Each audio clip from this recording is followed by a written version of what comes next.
Estamos de volta aqui, sou o professor Júlio César Sanches, acompanhe nosso curso completo da UB, hein? Professores fantásticos aí para te ajudar, sem custo, sem gastar nada. Então, conte conosco para isso, tá bom? O e-mail você já tem, julio.professor.direito@gmail. Vou repetir, hein? julio.professor.direito@gmail.com. Pode mandar um e-mail com dúvidas lá que eu vou te responder. E seja amigo do professor também. Júlio Sanches 2. Júlio Sanches 2, com Z no final. Júlio Sanches 2, com Z no final. Seja amigo do professor no Facebook, várias dicas de prova também, tá bom? Vamos lá, olha só, o tema importante que cai na prova, né? Professor, o que cai nessa prova do OAB em relação ao processo civil? Inicial, sempre cai. Artigo 319. Artigo 319, novidades. Novidades, o preâmbulo, você inclui agora o e-mail, união estável, né? Então isso sempre cai. Depois que eu penso que pode cair também, audiência e conciliação, que é novidade. Audiência e conciliação e mediação, uma grande novidade. Audiência, instrução e julgamento, eles adoram solicitar, pedir isso também em prova. Depois, o que mais cai as respostas do réu. Você já sabe, as respostas do réu nós temos 5. Nós temos a contestação, reconvenção, reconhecimento jurídico do pedido, desmembramento do polo ativo e a revelia. O que pode cair mais, professor? Tutelas provisórias. Tutelas provisórias eu tenho duas. Tenho a tutela de urgência e a tutela de evidência. Tutela de urgência é aquela que eu preciso salvar meu cliente, algo muito urgente. Ou eu protejo o pedido, proteção, medida cautelar. Ou o próprio pedido eu peço a antecipação dele, medida antecipada ou tutela antecipada. Então, antecipação e tutela, vários nomes que é a mesma coisa.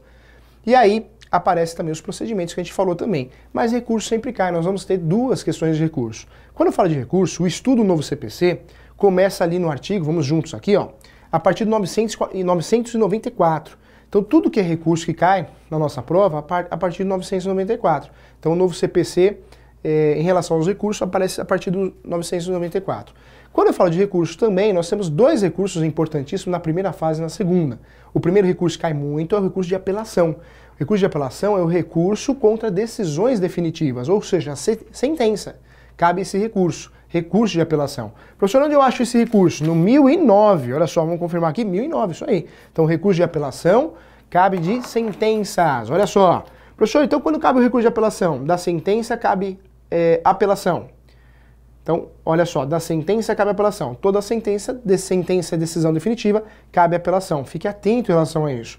A apelação, nós temos a peça de interposição e todo o recurso, na verdade, né? A peça de interposição e as razões, ou seja, o próprio recurso. A interposição, o convite que você manda para o juiz que decidiu para que ele suba o recurso ao grau superior, tá bom? Então, olha que interessante. Outro recurso importante que cai é o agravo de instrumento. E esse agravo de instrumento você vai achar ele no 1015. Faça uma leitura. Eu peço a você que está fazendo um curso aqui na CBEL, faça uma leitura do 1009, que é a apelação, e do 1015, que é o agravo de instrumento. O agravo de instrumento não cabe contra decisões definitivas. O 1015, que é o agravo de instrumento, ele cabe das decisões interlocutórias, ou seja, decisões provisórias. As tutelas provisórias cabe agravo de instrumento. Então fique atento. Professor, quando que eu uso um ou outro? Então, fácil demais. Você já sabe que um está no 1009 e outro no 1015. Apelação, decisão definitiva. Recurso de apelação, decisão provisória. Não tem como errar, não dá mais para confundir. São recursos importantíssimos. Quero falar para você que no passado nós tínhamos recurso de 10 dias e de 15 dias. Hoje, não. Todo recurso é 15 dias. Então, não temos mais o prazo de 10 dias para o agravo. O agravo hoje também tem um prazo de 15 dias, tá? Então, os recursos foram unificados. Nós temos uma exceção que é o embargo de declaração. O embargo de declaração, que é estudado entre recursos, existe uma briga, a gente fala que é recurso, a gente fala que não é. O embargo de declaração nada mais é que um recurso, né? De meio diferente, um recurso que não tem cara de recurso, mas esse recurso que é estudado dentro de recurso, o prazo dele é 5 dias, tá? 5 dias em embargo de declaração. É importante você saber também que esse embargo de declaração sempre cai na nossa prova. Professor, onde eu encontro o embargo de declaração? Então, ó, apelação, 1009. Agravo de instrumento, 1015. Olha que interessante, ó. Aí, o embargo de declaração, 1022. Então, 1022 é o embargo de declaração. Esse embargo de declaração, diferente da apelação, que é contra decisões definitivas, e o prazo de 15 dias, e diferente do agravo de instrumento, que é contra decisões provisórias, prazo também 15 dias, o embargo de declaração ele não é contra a sentença, algo material da sentença. A preocupação do embargo de declaração é que a sentença tem um vício, ela foi mal feita. Então, esse embargo de declaração tem o objetivo de corrigir a sentença. Não o mérito da sentença, mas a sentença, o texto da sentença, porque tem vícios.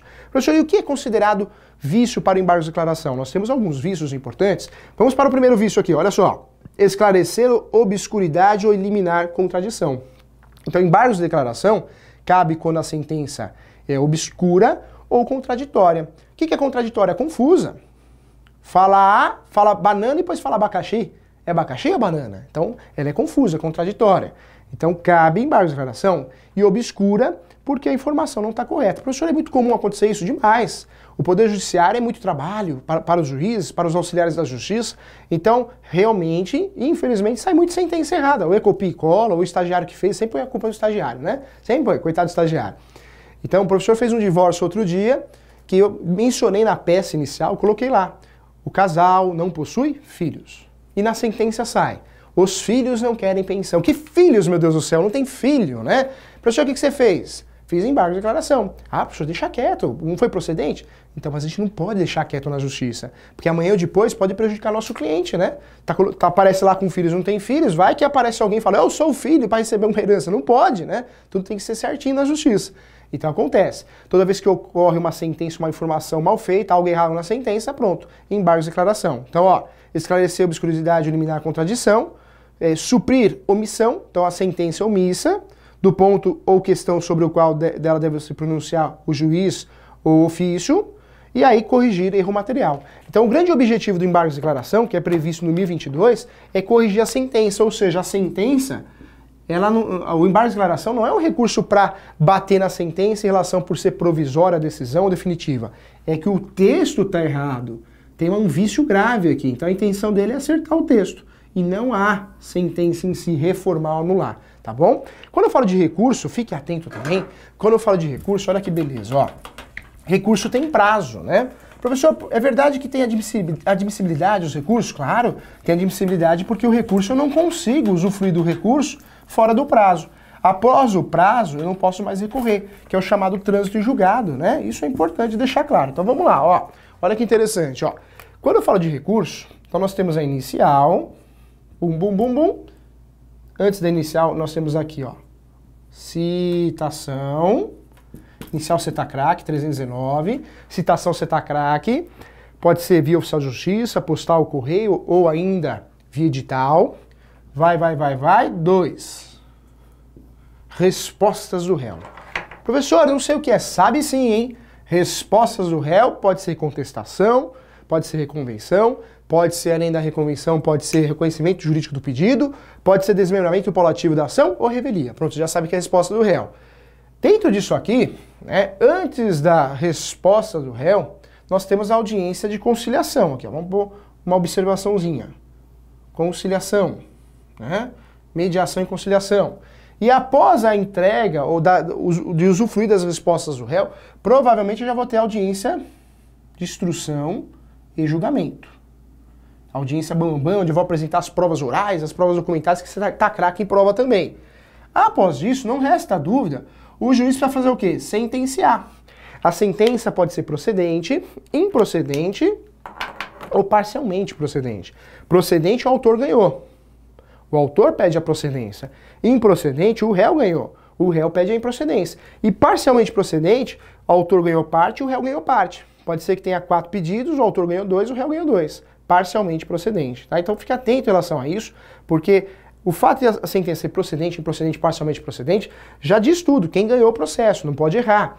Quando eu falo da decisão, após a decisão, olha que interessante, vou colocar até em vermelho para destacar. Após a decisão, o prazo de recurso é esse aqui, ó. Após a decisão. E nós temos o prazo de 15 dias em regra, salvo embargo de declaração, que é 5, para recorrer. Se você não recorrer dentro desse prazo aqui, o que aconteceu? Ocorreu o chamado trânsito em julgado. Não cabe mais recurso. Não cabe mais recurso, olha que interessante. Ah, professor, o que eu faço se não cabe mais recurso? Você vai executar. Quem ganhou, vai executar. Executar é cobrar aquilo que eu ganhei. Então fique atento. Recurso. Na prova da OAB, cai agravo de instrumento, 1009. 1009 não, apelação, 1009. Agravo de instrumento, 1009. O agravo é 1000, aqui ó. Então é isso aí, tá certinho, 1015. Então, apelação 1009, 1015 agravo de instrumento. Depois cai aí embargos de declaração, 1022. São os principais recursos. São os recursos que mais caem na prova da OAB. Recurso eu só posso recorrer no prazo recursal. Prazo recursal. Todo recurso eu tenho que pagar as custas judiciais, salvo exceção, se for justiça gratuita, mas eu tenho que reler custas judiciais, custas de recurso. Então é o chamado preparo. Preparo, seguir o prazo recursal, não posso passar o prazo, nem antes e nem após, tem que ser no prazo recursal, porque após o prazo ocorreu a efetividade da sentença, ocorreu o chamado trânsito em julgado.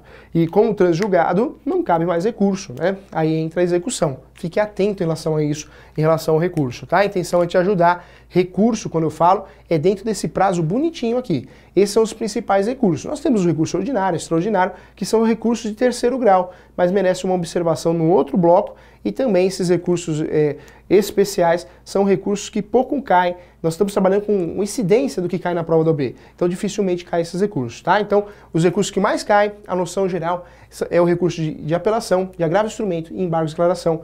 E você vai dar uma lidinha com muito carinho e você vai ter sucesso nessa parte de recurso e vamos acertar essas questões. Eu espero você em outro bloco, em outro momento, tá bom?